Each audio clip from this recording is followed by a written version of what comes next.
নমস্কার বন্ধুরা, রুচির কিচেনে সবাইকে স্বাগত জানাই। আজকের রেসিপি উচ্ছে বা করলার নিরামিষ। এই রেসিপিটা একবার হলেও এইভাবে বানিয়ে দেখবেন। যারা উচ্ছে খেতে চায় না তারাও কিন্তু চেয়ে খাবে। আর এই রেসিপিটা আপনারা ভাত পাশাপাশি রুটির সঙ্গেও খেতে পারবেন। খেতে কিন্তু দুর্দান্ত হয়। চলুন তাহলে দেখে নিয়ে যাক। তো প্রথমেই দেখুন, এখানে আমি দুটো মিডিয়াম সাইজের উচ্ছে নিয়েছি। উচ্ছেটাকে এইভাবে গোল গোল করে চাক করে কেটে নিয়েছি। তো আপনারা কিন্তু আপনাদের প্রয়োজন মতো নিয়ে নেবেন উচ্ছেটাকে। তো এইভাবে উচ্ছেটাকে কেটে নিতে হবে।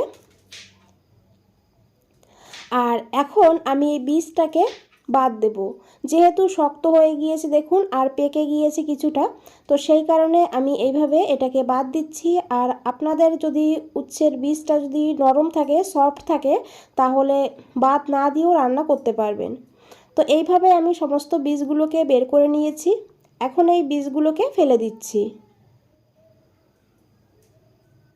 আর এখন উচ্ছেটাকে ভালো করে ধুয়ে নিতে হবে। আর এর সঙ্গে আমি নিয়েছি একটা আলু। আলুটাকেও ছোট ছোট করে একটু ডুমো ডুমো করে কেটে নেব। এইভাবে দেখুন আলুটাকে কেটে নিয়েছি। এখন আলুটাকেও খুব ভালো করে ধুয়ে নিতে হবে। এদিকে আমি উচ্ছেটাকে ধুয়ে নিয়েছি। আর এখন এর মধ্যে দিয়েছি একটু লবণ, আর দিয়েছি একটু হলুদের গুঁড়ো। অল্প করেই দিতে হবে হলুদের গুঁড়োটা। এখন হাত দিয়ে খুব ভালো করে মেখে নিতে হবে হলুদ আর লবণটাকে। এইভাবে মেখে আমি উচ্ছেটাকে সাইডে সরিয়ে রাখবো। এদিকে দেখুন বন্ধুরা, আমি একটা মশলা বানিয়ে নেব। তো মশলা বানানোর জন্য আমি এখানে নিয়েছি 1 চামচ চীনা বাদাম। বাদামটা কাঁচাই নিয়েছি। আর তারই সঙ্গে নিয়েছি এখানে আমি 2 চামচ সাদা তিল। আর এর সঙ্গে নিয়েছি একটা কাঁচা পাকা লঙ্কা, তবে ঝালটা আপনারা বাড়িয়ে কমিয়ে নিতে পারেন। এখানে আমি একটা নিয়েছি, পরে আরও একটা যোগ করব। আর এখন এই মশলাটাকে বেটে নেব। প্রথমেই একটা জারের মধ্যে নিয়ে মশলাটাকে শুকনো অবস্থায় এইভাবে একটু ঘুরিয়ে নিয়েছি। আর তারপরে এখানে দিয়েছি একটু দুধ। এখানে আমি গরুর দুধ নিয়েছি। দুধটাকে গরম করে তারপর ঠান্ডা করে নিয়েছি। আর তারপরে মশলাটাকে একদম মিহি করে বেটে নিয়েছি। আরেকটা কথা বলে রাখি বন্ধুরা, এখানে আপনারা দুধ যদি না দিতে চান, শুধু জল দিয়েও কিন্তু মশলাটাকে বেটে নিতে পারবেন। এদিকে দেখুন, একটা কড়াইতে আমি দিয়েছি 2 চামচ সর্ষের তেল। রান্নাটা সর্ষের তেলেই করার চেষ্টা করবেন, স্বাদটা তাহলে বেশি ভালো হবে।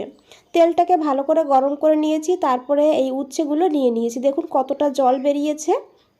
এই জলটা বের করে নিলে তাহলে কিন্তু অনেকটা তেতো কম লাগে।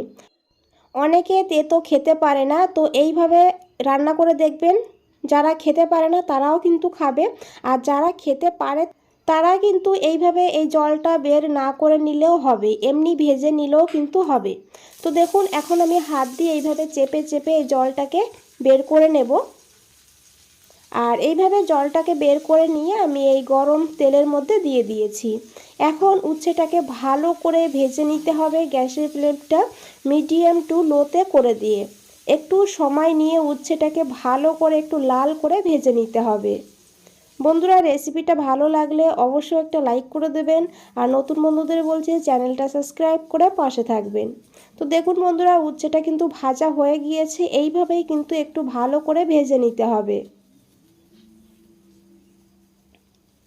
এখন এই উচ্ছেটাকে তুলে নিতে হবে। এখানে আমি উচ্ছেটাকে তুলে নিয়েছি। এখন এই কড়াইতে আমি আরও 2 চামচ সর্ষের তেল যোগ করে দিয়েছি। খুব বেশি তেল এখানে কিন্তু দেব না, অল্প তেলেই রান্নাটা করব। তারপরে নিয়েছি এখানে অল্প করে একটু গোটা জিরা, আর নিয়েছি এখানে একটা চেরা কাঁচা লঙ্কা। এখন এই ফোড়নটাকে একটু ভেজে নিতে হবে। আর তারপরে এখানে দিয়ে দেবো কেটে রাখা আলু। আলুটাকে দিয়ে খুব ভালো করে আলুটাকে ভেজে নিতে হবে। যেহেতু আলুটা শক্ত সবজি, রান্না হতে সময় বেশি লাগে, সেই কারণে আলুটাকে এইভাবে ঢাকা দিয়ে 2 মিনিট লো ফ্লেমে ভেজে নেব। 2 মিনিট পর ঢাকনাটা সরিয়ে নিয়েছি। আর এখন খুব ভালো করে একটু মিশিয়ে নিতে হবে যাতে সব সাইডেই আলুটা ভালোভাবে ভাজা হয়। তো দেখুন বন্ধুরা, এখানে আলুটা ভাজা হয়ে গিয়েছে। এইভাবেই কিন্তু একটু ভালো করে আলুটাকে ভেজে নিতে হবে। এখন এখানে কিছু গুঁড়ো মশলা যোগ করব। তো প্রথমেই আমি সামান্য একটু হিং দিয়েছি। হিংটা হাতের কাছে থাকলে অবশ্যই দিয়ে দেবেন, সুন্দর একটা ফ্লেভার হবে। দিয়েছি এখানে 1/4 চামচ জিরের গুঁড়ো, খুবই অল্প দিতে হবে। আর 1/4 চামচ দিয়েছি এখানে ধনিয়ার গুঁড়ো।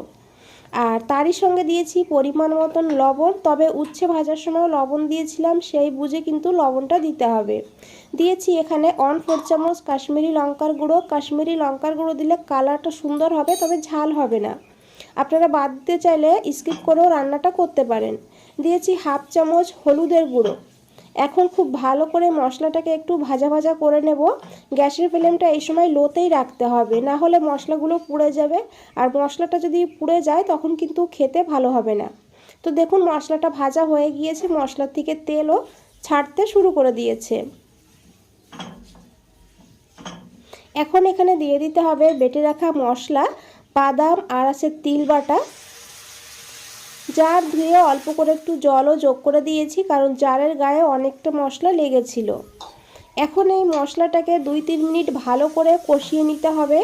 যেহেতু কাঁচা বাদাম ব্যবহার করেছি, তো কাঁচা বাদামের কিন্তু একটা গন্ধ থাকে, সেই গন্ধটা যত সময় না চলে যাচ্ছে তত সময় কিন্তু ভেজে নিতে হবে। দেখুন আমি ঢাকা দিয়ে রেখেছিলাম 2-3 মিনিটের জন্য, ঢাকনাটা খুলে নিয়েছি। এখন খুব ভালো করে একটু মিশিয়ে নেব।